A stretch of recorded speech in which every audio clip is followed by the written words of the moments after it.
Hello there, my name is Jamie Adams. My name is Oliver Kinner.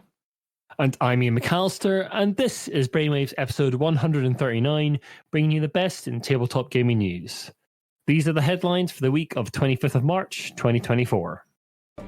Ninja Division files for bankruptcy. Hasbro presents a compelling case for AI. And Czech Games Edition acquires a new factory. All this and more on this episode of Brainwaves. Over the last few years, it's been our sad duty to report on the collapse of several gaming companies, and today we have to add another one to the list. Ninja Division, the publisher behind Super Dungeon Explorer, has filed for bankruptcy. The company made a name for itself around 2014 from its Super Dungeon Explorer game, and went on to fund other games through crowdfunding over the following years. The bankruptcy filing said the company had debts of $1 to $10 million and assets of up to $100,000. Now, the issues began way back in 2016 during the development of Super Dungeon Explorer Legends. The company said lukewarm feedback to the in-development game set them back to the drawing board. The ramifications of that decision rippled out and have led to the game being delayed many times since the title funded.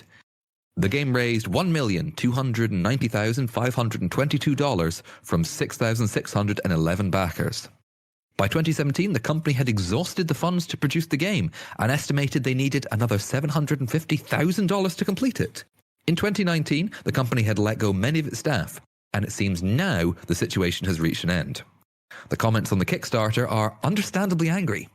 ICV2 reported that co-owner John Cadiz said they would no longer be using Kickstarter due to the toxicity of users on the platform.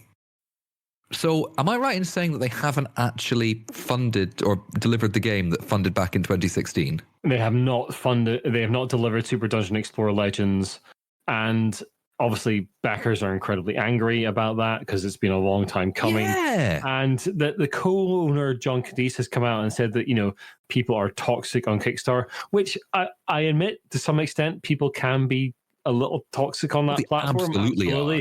And it's not very well regulated. But to say that while you're also filing for bankruptcy and telling those backers that they can't get the things they have paid for is a bit much. Bad timing, I'd call it, or not being diplomatic, maybe. But yeah, and I get that. Obviously, backers will be angry. It's understandable. But at the same time, as we keep saying, this is a crowdfunding platform. There's no guarantee you will get your product. And even those platforms, and some of them sort of have promises in there and sorts of guarantees in quotes. But in reality, you pay towards a project. If you get the product that's promised at the end, may not happen. So beware. Yeah, no crowdfunding platform is a store, much as especially Kickstarter would like you to consider it to be like a storefront. They absolutely are not. There's a bunch of new ones sprung up over the last few years, obviously, like GameFound, BackKit have all come onto the scene and become crowdfunding platforms in their own right. None of them are stores. None of them are stores. You're basically gambling on whether you're going to get your product or not. In other news, water continues to be wet. The sky continues to be blue, depending on the level of air pollution in your current vicinity. And crowdfunding sites continue to be not stores and not dodgy, but just beware. Buyers beware. And in continuing news, we also know about AI being AI, if I may lead on to the next story. As reported by Dicebreaker on the 15th of March, Hasbro CEO Chris Cox recently announced plans for the use of AI technology within the company that owns Dungeons & Dragons and Magic the Gathering. When speaking to GamesBeat at DICE Summit on the 1st of March, Cox describes how Hasbro is planning on training a large language model similar to ChatGPT using the company's entire RPG catalog of official releases. Cox says of the plans, "This is cutting-edge technology, and Hasbro is a 100-year-old company. When you talk about the richness of the lore and the depth of the brands, D&D has 50 years of content that we can mine. Literally thousands of adventures that we've created, probably tens of millions of words we own and can leverage. Magic the Gathering has been around for 35 years, more than 15,000 cards we can use in something like that. We can leverage all that to be able to build very interesting and compelling use cases for AI that can bring our characters to life. We can build tools that aid in content creation for users or create really interesting gamified scenarios around them." According to Cox, Hasbro has already experimented with the technology through its Peppa Pig and Transformers brands. The AI tools developed for these two non-gaming brands are currently aimed at adults to make sure all the content is appropriate. Cox goes on to say, "We're doing R&D efforts around AI. I think most major entertainment and IP holders are at least thinking about it. The key there is the responsible use of it. We have an even higher bar we need to hit because we service audiences of all ages. We go from preschoolers on up to adulthood. I don't think we can be very cavalier in how we think about AI. That said, it's exciting. There's a lot of potential for delighting audiences. We need to make sure that we do it in a way that respects the creators we work with, respects their works of art, respects their ownership of those works, and also creates a fun and safe environment for kids who might use it." it sounds like some of Hasbro's goals for D&D are to make character and interactive map creation easier using the generative AI tools that they are developing. There's a lot of potential for delighting audiences. There's also a lot of potential for fleecing them out of money and producing substandard quality stuff. Yeah, I was just going to say that it obviously we have to be a bit careful here, because what Cox is saying is that they're going to train their own AI system on their own work that they own, that they have a copyright for, that's theirs, which is obviously different to something like Midjourney that just steals stuff from other creators. But I think you two have probably some comments on that. Well, interestingly, I am pretty sure, so the DM's Guild, if you're not familiar with, is like a Dungeons and Dragons portal where people can make their own content and put it up on DM's Guild, and like adventures, supplements, that kind of thing. And they get a cut of what is sold there, and Wizards get a very, very large cut. I think we reported on that in the past. It's something around the 60 to 70% region that Wizards take from that site. And I'm pretty sure within those rules and the terms and conditions, it'll effectively say that Wizards owns those products that are on there. So if that's right, I'm pretty sure it is.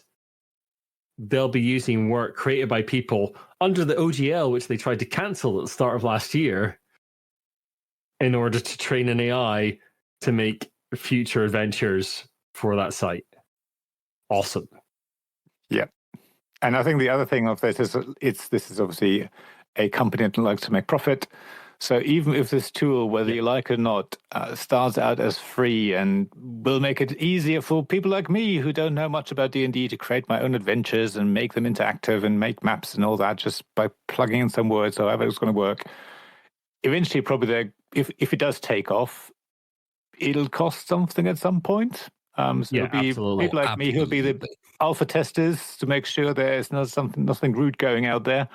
That'll become available to a wider audience, and then at some point you'll have to pay for it. So whatever you think, how legal or illegal this is, or ethical or non-ethical, either way, I think we're looking at a tool that will make basically put people out of work who are generally trying to do good for the D&D world and all that, as well as then charge consumers. So yeah, it's an interesting one that the sort of rumor that Wizards were looking at, like some sort of software that would allow you to have a virtual dungeon master, so someone to run your game of Dungeons and Dragons for you. Because one of the bottlenecks for RPGs in general is the folk that are willing to sit down, learn games, and run them for you. That is like the bottleneck of how many games can be run effectively. So if you can create something that basically is a virtual DM through some sort of AI system, that would be extremely valuable to Wizards of the Coast and Hasbro, because then there'd be no limit as to the number of people that could run their games. And of course, they are looking at implementing their own virtual sort of tabletop kind of thing at some point over the next couple of years, probably with the launch of 6th edition or 1D&D or whatever it's going to be called later this year. I'd imagine that's going to be around about Gen Con come August. In the States, that's going to happen, all those launches. So yeah, it's a company that's going to be looking at technology in order to enhance its games, and AI is the current sort of technology du jour. Whether that lasts or not, or whether it sort of fizzles because it's incredibly expensive and there's massive backlash against it for obvious reasons, who knows? Let's move away from AI and on to industries. Yes, indeed, Jamie. In a press release dated the 24th of March, Chex Games Edition, or CGE, announced that they have become the co-owner of long-standing manufacturing partner Orion's Carton. CGE is the Czech Republic-based publisher of titles including Through the Ages, Codenames, and the recent Kuntahora, The City of Silver. Orion's Carton is a board game and puzzle production facility which CGE has used almost since its inception 17 years ago. Ludofact, which co-founded Orion's Carton in 2004, is going to remain co-owner of the facility. In a statement, CGE said, "The decision to acquire our own production facility feels like a natural next step for CGE as we've grown with each passing year. This acquisition allows us to further optimize the facility's manufacturing processes. Now, we can adjust the production pipeline to better suit our needs and the needs of our games, which will allow us to try new things when it comes to how our games are manufactured. We've already tried using new material, rewood, for the first time in Kuntahora, the City of Silver, last year, and we're looking forward to continuing, exploring, and bringing new possibilities and materials to board game manufacturing." The manufacturing facility will not be exclusive to CGE, and German board game partner Heidelberg Games has already been producing games there. CGE is actively inviting other companies to use the facility. In their statement, they say, "With this, we would like to extend an invitation to game publishers worldwide, offering them an opportunity to utilize our factory for production of both board games and jigsaw puzzles, and associated logistical needs. If you're interested in producing in the Czech Republic, or would just like to hear more, please contact us at production@czechgames.com. Now, obviously, producing in China is quite cheap, is what a lot of board game companies do at the moment, but it comes with environmental and many ethical costs. And it's nice to see a company now offering alternatives to board game publishers in Europe, which can only be welcomed. I would imagine we're going to see CGE moving into more of the sort of production side of things for other companies with this acquisition. You got any thoughts on that, Oliver?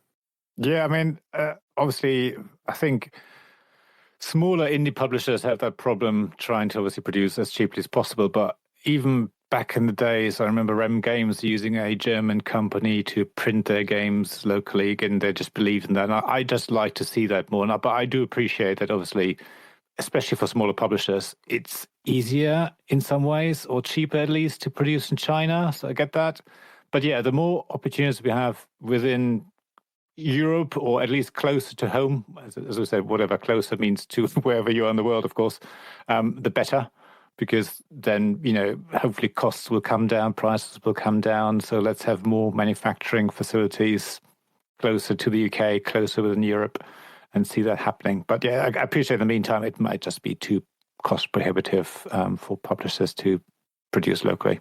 Well, there's a time cost as well there, because we're seeing problems in the Red Sea at the moment with shipping, and it's not only hitting people for cost, but also like the length of time it's taking to get things around the world. So being able to produce something more locally and then maybe ship it across in lorries rather than ships and that kind of thing across Europe is maybe better, maybe a little bit more expensive, but at least people are going to get their games in time. So yeah, it is good to see more manufacturing sort of hubs sort of spring up across the world where things can be manufactured locally. It's always good to see. Now moving on to some updates.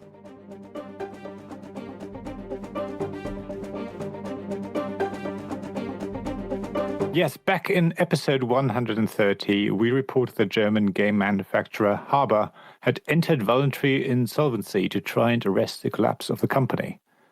Haber exited insolvency on the 29th of February 2024. The insolvency involved a restructuring of the company and the loss of 600 jobs. Martin Mucha, a restructuring expert at law firm Grub Brugger, who supported Haber's efforts over the period, said, "Over the past few months, we have worked intensively on a clear brand positioning, viable cost structures, and a sustainable internal and external positioning of the company. We have succeeded in setting the course for a successful future for Haber Family Group so that the company can continue its 85-year tradition." Dr. Mario Wilhelm, managing director of Haber Family Group, said, "The end of the self-administration proceedings marks an important milestone on our path into the future. We are sending an important signal to our customers, suppliers, and the Upper Franconian region." The company will continue to be steered by an external committee designed to keep the business on track. According to the statement, "The strategy for the Haber brand entails a focus on high-quality toys and games aimed at children's development, while Haber Pro aims to further expand its market leadership in furniture for daycare centres and all-day facilities." So it was good to see Haber come out of insolvency. obviously that meant shedding a lot of jobs. I mean, we're talking 600 people lost their job. Hopefully all of these people have found new work in the meantime. As always, we as a Brainwaves team, we hope that has happened. Yeah. So yeah, it's mixed news. And to be honest, actually, personally, I didn't even realize that was a thing. Once you've come out of insolvency, you sort of carry on again and you come out of it. I thought it's usually you bought out and it sort of changes management and whatever, rather than you sort of carry on. Yeah, I think I don't know fully because I haven't looked into the legal ramifications in Germany, but it seemed to be that what Haber did they didn't become insolvent. They sort of voluntarily became insolvent at that point. So they entered in some sort of slightly odd administration proceedings in Germany where it allowed them to sort of like sort things out and then exit that proceedings. Yeah, I think you have something similar in the US where you have like bankruptcy protection. So you carry on trading under, obviously guided by an sort of external team or whatever, external committee in this case. So I guess that's something similar. Yeah, bankruptcy, isn't it? Or is that? Yeah, something like that. Yeah. You get similar things in the UK as well. We were just recently seen in the bike industry, Wiggle and Chain Reaction go under, but they got bought by another company, and those names are going to continue. It's not quite the same thing, but like that company, the company name and brand effectively gets to continue under a new ownership. Yeah, and that's what I was sort of expecting, that it's sort of bought out, a new ownership. Yeah. Maybe some of the people are kept on, sort of, the higher management. But this sounds like nothing has changed. Everyone's still there, and people have lost their jobs, which I think is a negative message here. On the other hand, obviously having a brand like Haber continue is important because they are, long tradition, 85-year-old company. So don't know what to say really. Yeah, they've made some great games. They've made some Spiel des Jahres winning games as well. So who knows what we'll see for that company in the future in terms of sort of the hobby games market. It sounds like they're maybe going to be refocusing on the wider sort of toys market rather than what we're used to seeing out of Haber. Now on to the news.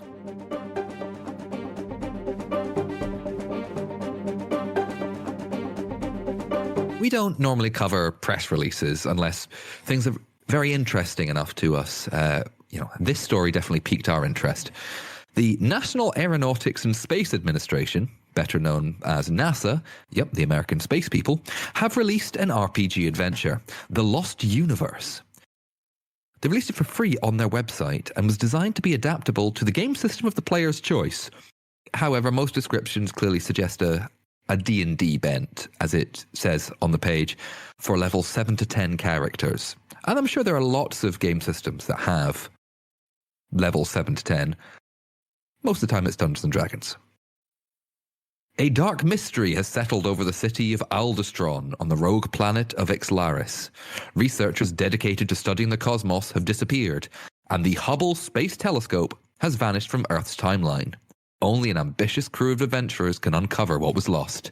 Are you up to the challenge? Now, NASA and nerddom goes hand in hand. Famously, Star Trek fans petitioned NASA to name one of their space shuttles Enterprise, which NASA did. And I'm sure there's lots and lots of other things I can't think of at this current moment in time. It's interesting, it's cool that they're bringing out their own RPG, but what precedent is this setting? Are other US government agencies going to publish their own RPG adventures? Because if they are, I, for one, would not like to see what the CIA one is going to be. Or ICE. Well, I must say, I think there's so many stories in the US nowadays. Lots of adventures that we could develop. Oh, yeah. Political ones, otherwise. So lots of material there. Lots of material all over the world, South Central America. And anyway, But it's really interesting to see such a gigantic national agency do something like this, because it's just another one of those signs that we've been talking about over the last sort of 2-3 years that like the role-playing hobby has really entered sort of the mainstream consciousness of popular culture. Yeah, fascinating. Oh, absolutely. Nice to see. Yeah, definitely. Moving from NASA to Wingspan. Did someone say Wingspan, the cultural juggernaut from Stonemaier Games? Was it Wormspan? I'm about to say that. Okay, Stonemaier Games, publishers of Scythe and the cultural juggernaut. Yes, Jamie, I'm saying it. That is Wingspan, has filed its most recent financial reports for its shareholders. Stonemaier made $16.7 million in the last financial year. This was down from $20.7 million in 2022. But the company stated that profits were up due to some better relationships with partners and a look at their logistics. In the update, Jamie Stegmaier, the owner of the company, says that Stonemaier currently has no debt and has taken no loans in 2023. He mentions the tight cash flow the company sometimes has, saying, "As usual, cash flow was tight at certain times of the year due to the gap between when we need to pay Panda, our manufacturer, and when distributors pay us, but we make it work." I mentioned this to dispel the notion that profitable companies are always flush with cash. Stonemaier Games breaks down all the comings and goings from the company, as well as the sales of all their games. The best-selling game is still Wingspan by a country mile. That title is approaching 2 million copies sold. Scythe takes second place, and then Viticulture. The full report gives a breakdown of the marketing the company's carried out, and also has details of the conventions the company attends, and the numbers of company cats and dogs, should that be of interest. I know that there was another report recently saying numbers of Wingspan copies sold had fallen again, like for a second year running. But nevertheless, looking at this financial report, it still seems things are coming up roses for Stonemaier. Yeah, I mean, it's down, and people have drawn comparisons with the height of the pandemic in terms of their profits, but that's an unfair comparison, in my opinion. We all know that like tabletop game companies had a massive boon over 2020 and 2021. Things were all bound to go downhill a bit after that period. So I think they're doing pretty well. Like the report says, their profit level is actually up, even though the sort of gross turnover is down. And it's an interesting thing to see a precise breakdown for a tabletop games company, because we see it so rarely. And one of the reasons that Brainwaves reports on Stonemaier Games so often is that they actually give a breakdown of their finances, what they're up to. Jamie is extremely open about how the company operates, what profits it is, as he says in that report, when cash flow is tight as well. And it's an interesting bellwether for the industry. They're not a large company, but they're sort of one of the medium-sized companies that we see a lot of in the hobby. So yeah, they're a really good indicator of how things are going for that size of company. Definitely the numbers as well. I mean, just 2 million copies of any game sold. Yeah, that is incredible, right? I mean, you look at smaller print runs of 1,000 copies, then maybe if a game is lucky, it sells 10,000 copies, maybe a bit more, but we're talking about millions here. It's just immense. And then even like whether it's profits or revenue, I can't remember, but even those figures they're talking about is just crazy. It's just clearly a company that's doing very well. And I know there have been complaints, like with Wormspan coming out, is Stonemaier just cashing in on something that works? And I always say, well, why not? Yeah, I mean, people buy it, then go for it. But it's just, they're clearly doing something right. And as much as you like or don't like Stonemaier, they're doing something right. And I think ultimately, I'd say they're quite open. So Jamie often talks about the business, obviously doesn't reveal all the details, but there's a lot of information here that you don't hear from other publishers, whether big or small. So seeing this is just great to see. So yeah. Yeah, and the Giant Brain has reviewed some of Stonemaier games, so we should say that. But one of the reasons that we are on their sort of reviewer group is that Jamie's very open about how he does that. Basically, I can get a game if I don't currently have one. I review it. Once I've done that, I can then get another one. And Jamie doesn't read reviews. He just puts them up on the site. And every time I've done a review, he's been good to his word. So it's the sort of way I'd like most board game companies to operate, quite frankly, in terms of like reviewer-publisher relationships. It's really good. Absolutely. Yeah. Huge respect. Now, Jamie, would like to move on to an obituary.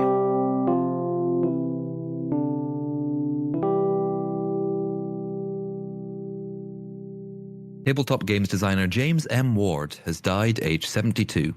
For 20 years, James worked at TSR, the original publishers of Dungeons & Dragons, and was possibly most well known for the sourcebook Deities and Demigods, which provided in-game stats for deities of various religions and belief systems around our world, and some mythic folklore characters as well as Metamorphosis Alpha, an early sci-fi RPG.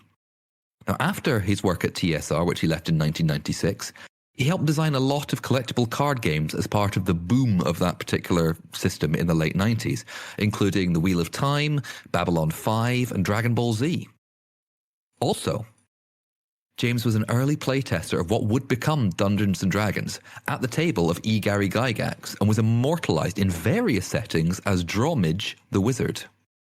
Now, in 1989, he was inducted into the Academy of Adventure Gaming Arts and Design Hall of Fame, and he leaves behind a huge legacy, maybe the most important being his helping shape D&D. Thoughts of Brainwaves' team are with his family, and what an amazing body of work and legacy that he leaves behind. Yeah, I played the Babylon 5 CCG quite a bit during the mid-90s CCG glut that was part of, but it was really good. It was an interesting game. It was good fun.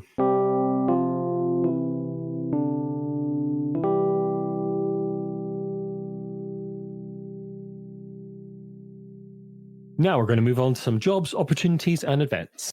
Yes, as always, the Brainwaves team would like to point you towards the Tabletop Jobs Facebook group, where there are jobs, obviously, for the board game, tabletop games industry of all kinds, marketing positions, quite a few US-based ones, quite a few UK-based ones, and I think I've spotted some other European-based ones as well. So always worth checking out that group. It's always worth having a look. And then we have news of the BRP Design Challenge.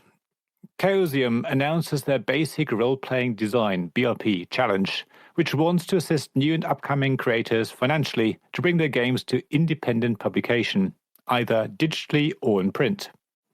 Chaosium is looking for designers from all walks of life with original ideas, concepts, and systems. If you're interested, you need to provide a pitch for your game, a production budget, an outline of how the financial support will make your game a reality, a competitor market analysis of your game, showcasing where it fits in the market, how the BRP rules have been used in your game and what makes the use of the BRP system, the setting, and or the gameplay experience of your design unique. Entry is free and all entrants retain ownership of the work in its entirety. There's a link in the show notes to a page with more details of the prizes on offer, the entry form, and everything else you need to take part. Now, Ian, I think you got some quick events updates as well. Yes, I have just been to AirCon, which is a sort of play-focused event down in Harrogate every year in England. You can read all about that on the site. I've got 3 days of convention reports up on the site right now. You can read about all the games I've played. Played 29 games over 3 days. It was a really good con. Saw lots of people, made lots of new friends. It was fantastic. And this coming week, this is going out on the 20th of March. So on Thursday of the week of release, I'll be flying over to Sweden as a guest at GothCon in Gothenburg. This is a sort of convention in Gothenburg that's a little RPG focused, but it's got board games, war games, all sorts of things going on.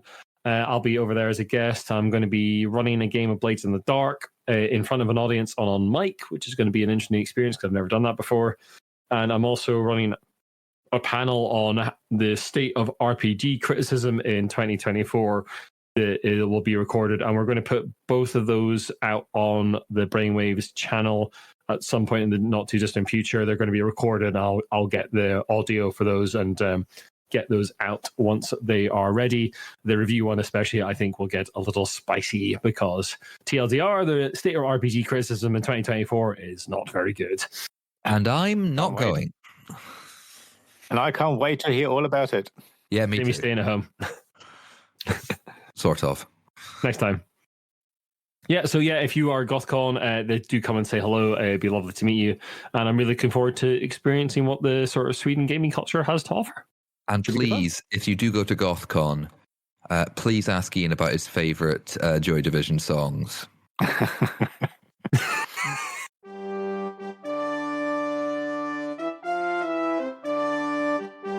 Anyway, we'd just like to take a little moment to thank our patrons. Thank you so much for continuing to support the cast in these difficult financial times, especially our executive producers, Kevin Bertram from Fort Circle Games, James Naylor from Naylor Games, and Sean Newman from the Gamelot team. I just paid the WordPress subscription for the year, and your financial help really supports the cast and helps us sort of keep the cast going and the site as well. It's really, really appreciated. If you'd like to join our patrons, you can do so from only $1 a month. It really helps us out. And any way you'd like to support us, even if that's just a share of the articles or the cast, that it helps us out a lot because podcast discoverability is not very good. There's various other ways to support us if you don't want to sign up to Patreon on the site, including buying dice from FanRoll and also t-shirts from Sir Meeple. And there's a couple of other ways to support us directly on there as well. Do go and check that out.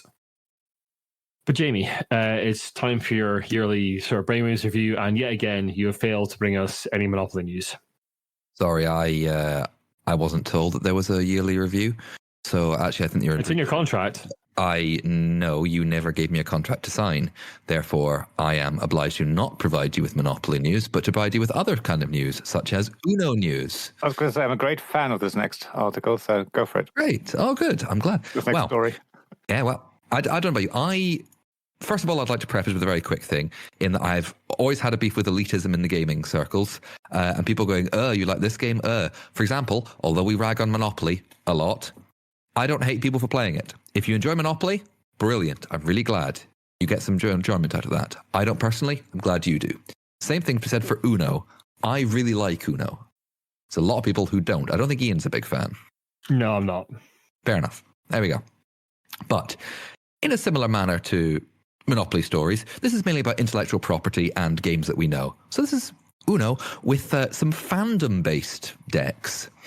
So decks seem to run, there's about 4 or 5 of them, and each have their own special rules. So I'm going to quickly go through some of them that are being released. The first one is going to be Uno Disney Villains. The deck will include a special Maleficent's gift rule, letting any player give 4 extra cards to a player or players of their choice. If you like your Disney villains, I mean, there are some absolutely amazing Disney villains, wonderful songs. There is Masters of the Universe, that TV show that was originally made to sell toys. It has a special Armory of the Grey Skull rule that lets a player take action cards from other players to build up their arsenal. Now, before you ask, how do all these rules work? I don't know. The next one, we have Monster High. Now, I believe that is something to do with monsters and secondary school age people, which has a collectible card and a special Frankie's Hand rule, which will enable a player to look at another player's hand, take the card of their choice, and replace it with one of their own. Always a useful thing in other card games, but I think very useful in Uno. Then we have Avatar: The Last Airbender.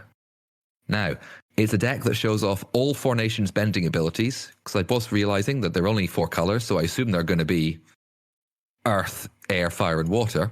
But the Avatar State rule, which will allow a player to take a turn any time they want, providing they have all 4 colors in their hand. The last one I'm going to talk about is Star Trek. There is a Star Trek Uno deck coming with the Mirror Mirror rule as a nod to the Mirror Universe that is featured in many, many of the series, which will force a chosen player to draw cards until they have as many in their hand as the player with the most cards. Now, if you put all those decks together, A, it would be a mess, but B, a lot of very interesting rules to try. I mean, I'm disappointed that the Mirror Mirror one doesn't force players to get into, for some reason, slinky leather outfits, because that is generally what happened in Mirror Mirror episodes. Okay, so first of all, I think you're thinking of only a couple of Mirror Universe episodes, Ian, and you get your mind out of there. Second of all, you're not a fan of Uno anyway. Do you want to spend more time playing Uno where you have to get in and out of things? No. I like Uno. It's fine, but no more than that. Do you know what? Sometimes a game being fine is just that, and the level of accessibility is sometimes its greatest strength. Maybe. True words. Oh, sorry, Ian. What was that? Maybe. Oh, are we going to do this right now? Are you saying accessibility is a problem, Ian? No, we're not going to do this just now. Thanks very much for listening, everyone. If you like what you listen to, then the best way to help us out is to share the podcast and drop us a review and rating on iTunes. You can also follow us. You can follow Oliver at his blog, tabletopgamesblog.com, and please do so. You can join us on our Discord. We'll put an invite in the show notes. We are no longer on Twitter, but you can find us on Blue Sky, Instagram, and Facebook. And you can look at all the podcasts and articles we write at giantbrain.co.uk. And if you'd like to email us about anything in the cast or any articles you think we should be covering on the cast, then please do email us at giantbrainuk@gmail.com. If you'd like to talk to us anonymously about anything that's going on in the tabletop games industry, your anonymity is guaranteed. Thanks very much for listening, folks. So we'll see you in a couple of weeks' time. Bye for now. Thank you. Bye-bye. Bye. Let us know if you like Uno.